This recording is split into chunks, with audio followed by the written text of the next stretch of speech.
House of astrology Kandy YouTube නාලිකාව ඔබ සාදරයෙන් පිළිගන්නවා. ඒ වගේම 2026 නව වසර මකර ලග්නයට සුබම නව වසරක් වේවායි ප්‍රාර්ථනා කරනවා.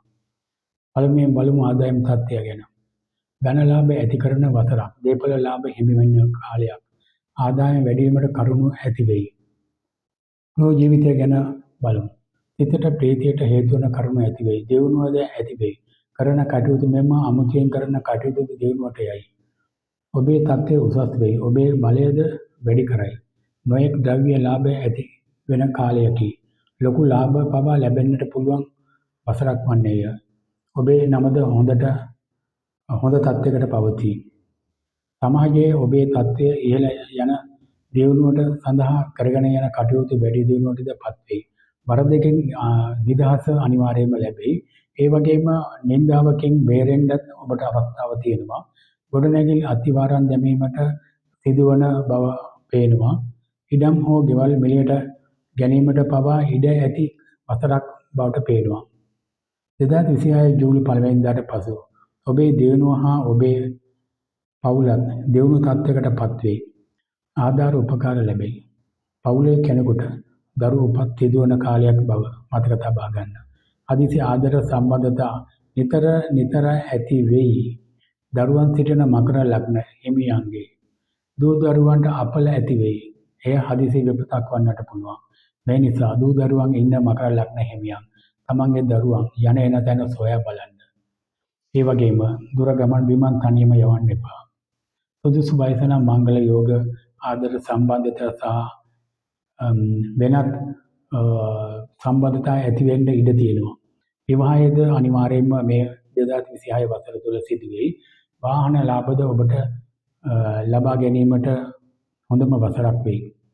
නීතිමය කටයුතු වලටද අසවන්නට පුළුවන් නිසා නීතිමය ප්‍රශ්න වලින් මගහැරී නීතිය අඩ නොකර වැඩ කරගන්න. නැතිනම් ඔබට නීතිමය ප්‍රශ්න වලට අනිවාර්යයෙන්ම මුහුණ දෙන්න සිද්ධ වෙයි. සිතට ප්‍රීතිය ගෙන දෙන වසරක් වෙන නිසා එම ප්‍රීතිය නැති කර ගැනීමට උත්සාහ නොකර ගන්න. හදිසි අනතුරු ඇති වෙන නිසා ඊටමත් පරිස්සම් වෙන්න. යාන වාහන පදවනකොට ඊටමත් ප්‍රවසෙමින් ඕවර්ටේක් කරන්න යන්න එපා. පරිස්සමේ වාහන මේ රීදුරු අසුනේ වාඩි වෙනකොට පරිස්සමෙන් එය ධාවනය කරන්න. ඒ වගේම තමයි ඔබ ගමන් බිමන් යනකොට වාහනවල අනතුරු වැඩිපුර සිදුවන තැන් තියෙනවා. ඒ වගේ තැන්වල අසුන් නොගෙන යනවා නම් වඩාත්ම සුදුසුයි කියලා හැඟෙනවා. ඒ වගේම තමයි අවි ආයුධ වලින් තුවාලය සිදුවන්නට පුළුවන්. අවි ආයුධ පරිහරණය කරනකොට ඔබ ඉතාමත් ප්‍රවේශයෙන් කටයුතු කරන්න. ඔබේ වටිනා දේ නැතිවීමක් හෝ සොරු ගැනීමක් සිද්ධ වෙන්න පුළුවන්. මේ වටිනා ද්‍රව්‍ය නැතිවීමක් කියන්නේ ඔබ පෞද්ගලික කාලයේ ගිය අවුරුද්දේ 2035 වසරේදී නාය යෑම වලින් ගම් වතුරෙන් ගොඩක් දේවල් හානි වුණා. යන්නේ මේ වගේ දේවල් සිදු වෙන්න පුළුවන් නිසා ඉතා පරිස්සමෙන් ඒවා තබා ගන්න ලෙස ඔබට මකර ලග්න ඔබට දන්වනවා. ඒ වගේම තමයි අධ්‍යාපන තත්ත්වය ගැන බැලුවොත් ඔබ මකර ලග්න ඔබේ ඥානය වැඩි දියුණු වෙයි. ඒ වගේම ඉගෙන ගන්නා මකර ලග්න දරුවන්ගේ පවා ඥානය වැඩි දියුණු වෙයි. බොහෝ වෙහෙස මානසිකී නමුත් ඉගෙන ගන්න වෙනවා. විභාග වලින් ජය ගන්නට නම් ඉතාමත් කැපකිරීම කළ යුතුයි අනිවාර්යයෙන්ම. නැතිනම් විභාග වලින් කොච්චර ඥානය තිබ්බත් ජය ගන්න අමාරු තත්ත්වයක් තියෙයි. රැකී ආරක්ෂා වල තත්ත්වය රැකී ආරක්ෂා වලින් උසස් වෙන්න පුළුවන්. ව්‍යාපාර වලින් ලාභ ලැබෙන වසරක්. දියුණුවට අනිවාර්යයෙන්ම පත් වෙනවා. ඔබගේ දියුණුව සඳහා කරගෙන යන කටයුතු වලට තවත් විශාල තත්ත්වයකට පත් වෙන්න ඉඩ තියෙනවා. ඒ වගේම තමයි භූමියෙන් ලැබෙන දෙයකින් මකර ලග්න ඔබේ දියුණුවට යම්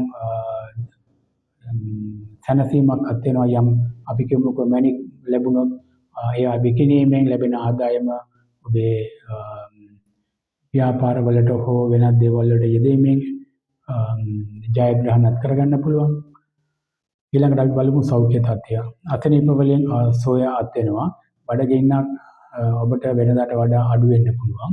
කැම බීම නොදර වීමේ අසනීප සාදන්න පුළුවන්. රක්ත වාතය ඇති අයට ඒවා උත්සන්න වෙන්න පුළුවන්. ඒ නිසා කන බොන කැම බීම සම්බන්ධයෙන් නිතරම සිතා බලා ඒවා ගන්න. මකර ලග්න ඔබේ උපන් ජන්ම පත්‍රයේ සඳු හේවත් චන්ද්‍රයා තුවන භාවයේ සිටින අයට අපල වැඩි කරන නිසා හොඳ ජ්‍යොතිෂ වේදිකු ලබා ඔබේ චන්ද්‍රයා ඉන්නේ තුවන හෝ අටවන භාවයක නම් ඒ අයට අපල වැඩි කරයි බලන්න සොයා බලන්න අපගේ channel එක තුලින් මාසිකව නිකුත් කරන පලාඵල නැරඹීමට ඔබට අපගේ channel එක subscribe කරගන්න. මකර ලග්නයට සුබ දින වන්නේ අඟහරුවාදා, බදාදා, සිකුරාදා සහ සෙනසුරාදා දිනයන්දී. සුබ අංකය වන්නේ අංක 6 සහ අංක 8, අංක 9. ඔබට පුළුවන් මේ සුබ දිනවලදී මේ සුබ අංක භාවිතා කරලා ලෝතර ඉපත් දිනුම් ලබා ගන්න. ඒ වගේම සුබ දිනය කාලයේදී ඔබේ විවාහය සිද්ධ කරගන්න, ගමන් බිමන් යාමට මේ දින පාවිච්චි කරන්න. ඒ වගේම සුබ වර්ණය වන්නේ නිල් පාට. සුබ මැණික් වර්ග යන්නේ නිල් මැණික් වර්ග, කාක නිල් වගේ මැණික් වර්ග. මකර ලග්න ඔබේ සියලු අපර දුර වී යහපත් වසරක් වෙන්නට ආශිර්වාද කරන අතර ඔබට තෙරුවන් සරණයි. 2026 වසර ඔබට සුබම නව වසරක් වේවායි ප්‍රාර්ථනා කරනවා.